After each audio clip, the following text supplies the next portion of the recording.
Good morning. This is Debra B. Wilson. I am in West Yorkshire. It is Friday, the 28th of September 2018, and the time is 1100 hours, and that is GMT. Today's podcast is the second time I'm doing it. I'm glad I'm actually redoing it because I didn't like it the first time. So this one I am going to accurately call it a stream of consciousness. And what I'm going to opine on for a wee bit is my impression. And the impression I have and contrasting expressions of Islam and London, England, and Toronto in Canada. So I was raised in a Catholic Muslim NOI, Nation of Islam, home in Chicago. My father was Catholic devout, and my mother was a devout Nation of Islam, a member of Nation of Islam. Because I grew up in a home with two parents of different faiths and different constructs and connections to the divine, and different ways of expressing their connections to the divine, the Creator,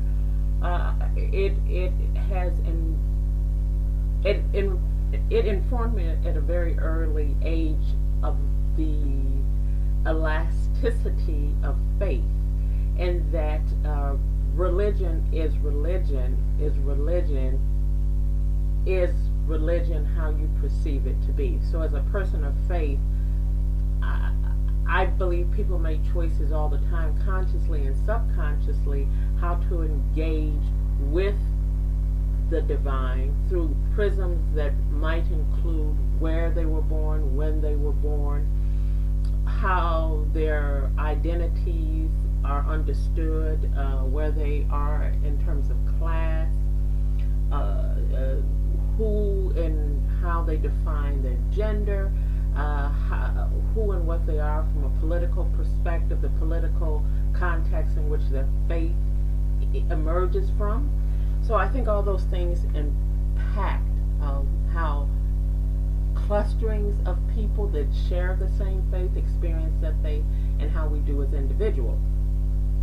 So after defining myself for many years as solely Catholic, I now define myself as Muslim and Catholic. I've never stepped away from the Catholic Church practicing my Catholicism. There's some things I no longer participate in the celebration of my Catholicism, but I've never stepped away from it. And for me, both faiths are how I connect with the divine.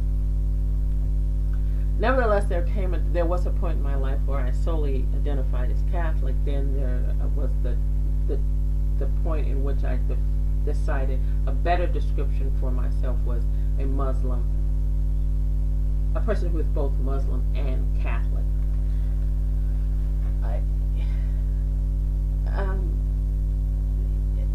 And these are my impressions and my opinions.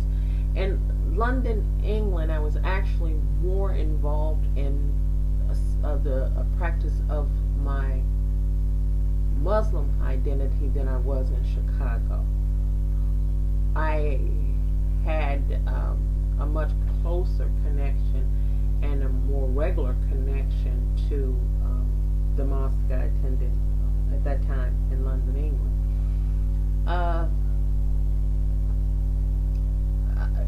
And one of the things that always struck me about the way in which I publicly experienced my faith in London, England, and as I watched others, is that there was a bit of a uniformity in it, and I felt that there were less spaces to publicly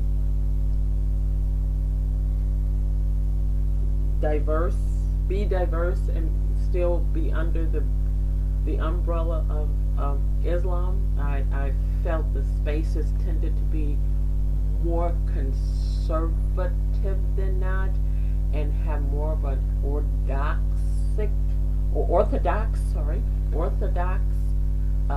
understanding of Islam. In addition to that, I was every grouping of people organizes themselves in these artificially constructed hierarchies.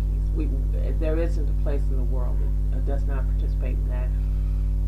And there are no clustering of people, unfortunately, that don't. Somebody is the best and somebody's not the best, quote unquote.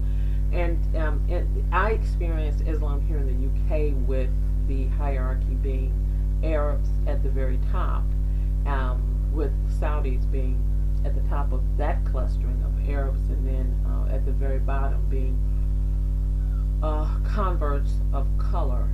And then within that hierarchy, after the Arabs, Arab culture, I would say there was South Asian culture.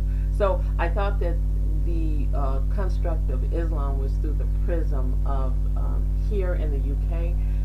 The practice of Islam was very much through this, was also run through the prism of the hierarchy that I believe exists in Muslim communities collectively here in the UK. In 2012, I went to Toronto for the first time, and I attended a mosque there. It is an inclusive mosque. Prayers are, you can lead prayer regardless of your gender. It is welcoming of all faith practices, and the fact that I define myself as Muslim and Catholic. It's my journey and my path to the Creator. It's queer affirming spaces.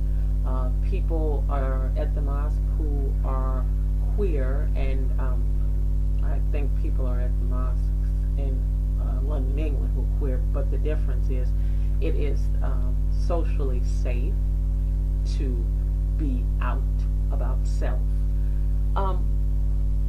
And I experienced in general places and spaces to be diverse as one would expect in all communities, and to be diverse in the interpretation of Islam.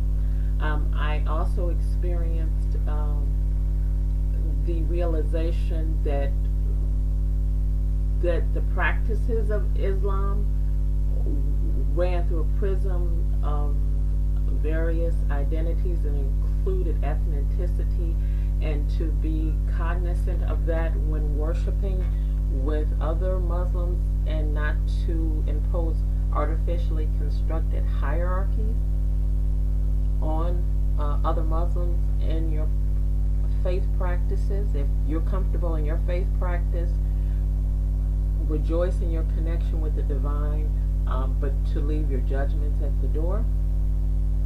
I've found more places and spaces of opportunities to do that in Toronto and other places in Canada as well, but for now I'm focusing on London, England, and Toronto, Ontario, and Canada. I want, and so now with my connections to both cities firmly entrenched, I ask the question, why? Why are there more opportunities for multiple expressions of Islam safely in Toronto? And why doesn't that diversity exist here in the UK, but specifically my point of focus is London, England?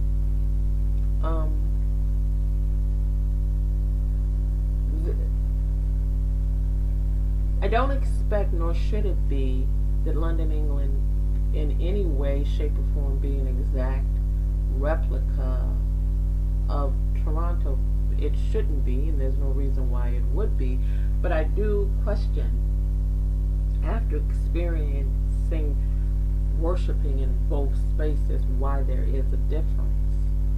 I came back to the UK because I, for such a long time, was doing research as an activist, a private citizen, and the UK government special branch became interested in that research, and I openly and transparently continued the research, but also was more than willing to share it with the state.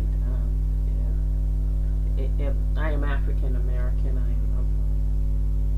I'm a feminist, and I am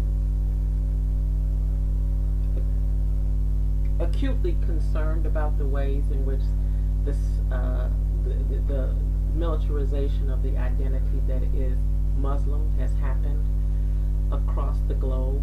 And I say now, and will say for the foreseeable future, that I think more Muslims need to be at the table, both within the state and working with the state, and civil society engaging with the state, and educating the state on who we are and in all of our diversity. So I came back to hopefully again be of service from a private citizen perspective to this country. It's very important to me, and I look forward to exploring opportunities here.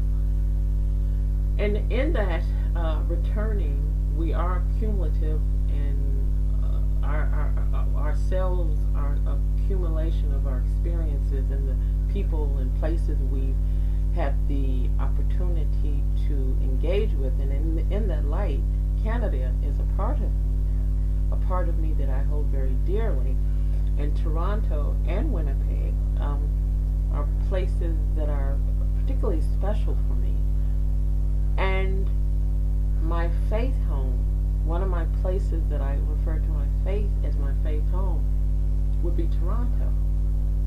Some Muslim spaces in Toronto. And I'm finding and looking for, and I think I found a new faith home in London, England. And so I wonder, the freedom of expression that I definitely felt in Toronto, I'm wondering, as I've only recently returned to the UK, will I find that again here? I feel like it's different here. I feel like there's less spaces to be myself here in terms of how I experience Islam. And I feel like that feel like others might feel the same way and might be experiencing the same thing. And I'm wondering why. I brought up the business of why I came back here because of engagement in general, and outreach in general that's happening in Canada, and that has included some really healthy and functional ways in which the state has reached out to some Muslims. The state has made mistakes in Canada. All you have to do is go online and Google newspaper articles and you'll see the mistakes.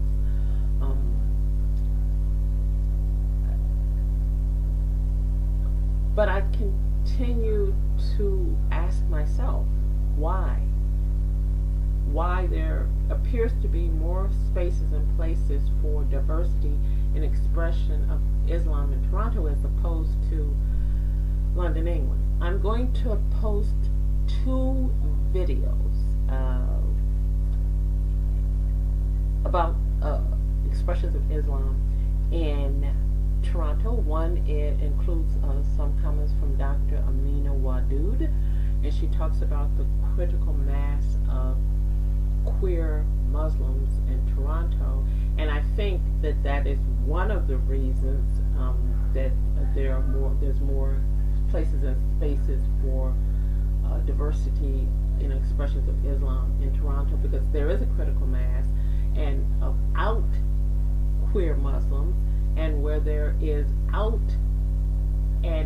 visible diversity is more likely to attract other diversity, but then I would still ask the question that how did that space initially get created? And part of the answer for that is I'm going to post a video from a TED Talk video from my mosque in Toronto, and the Imam El-Farouk, and I'm going to post a link. So I'm going to post the two videos, podcast videos, okay, and then a link to some information on the mosque. I'm asking myself a lot of questions.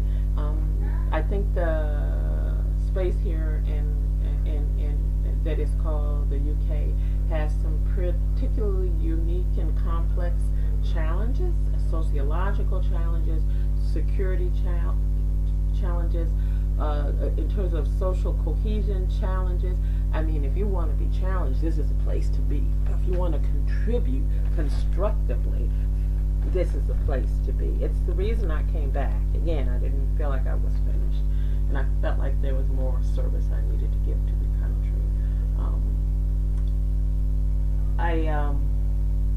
So I think after Toronto and having the wonderful, wonderful experiences with Muslim community there, and I come back here and I know what's possible, and I look and contrast on the differences, and I ask why those differences exist, and what are the pieces that contributed to communities establishing themselves, or definitely being far along in the process of establishing themselves. Why did it happen in Toronto, and why hasn't it happened in London, England? So that's a bit about what I'm thinking about today. I don't have any answers. A lot of questions. I have some theories and what I suspect some of the reasons behind the differences, but I'm still working on those, and that's some of the research I want to do might get me closer to the answer. In any case, I'm here. I do want to add very quickly, I've been thinking of when and where I would say it, so and I've hinted at it. I had a 2010, I left this country because I had a bad experience with MI5. In 2011, I had a bad experience with MI5 that led me to not only sending them emails telling them that I wasn't happy with the bad experience, but sending emails to an email to the then Home Secretary Theresa May. 2011, I had done so much activism work here in the country, and I didn't feel like I had left things properly. So with a great deal of fear and trepidation, I was 100% sure they wouldn't let me back in the country. I ventured across the Atlantic from the U.S. back to this country, and I was, with great surprise, I was allowed in the country. MI5 reached out to me again to clarify things. I wasn't interested in talking to them. I was surprised, again, that I was even let in the country. Again, I wrote some emails. So, okay. And I traveled through the country to go back and forth to Israel in 2017 via Heathrow Airport, Terminal 5. And now in 2018, I, in a jocular manner, made light of the fact that MI5 wasn't out to get me. I sometimes deal with things with humor. I have a very complicated history here in the UK. I have a complicated history in general, but it, I think it's important to say, important to bear witness to that. Make of it what you will. I'm a foreign national, and I had a bad experience with MI5 in 2010, and when I came back in 2011 to essentially close off my network of activists, activists. They attempted to reach out. I did not want to engage.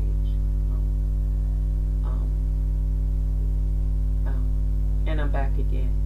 And when I was granted my stamp on my passport, I screamed at the immigration officer, surprised, you're going to let me in? I wish I could have taken a photograph of him, because he is standing there looking at me as I was screaming. Literally, you're going to let me in? So, yeah, I'm crying. So, in any case, this is Debra V. Wilson. I'm looking forward to understanding more about what has come before and what is now in ways of learning and growing and being a service to the UK as a private citizen. And for real, I wasn't joking. MI5 isn't out to get me. This is Debra V. Wilson. Thank you.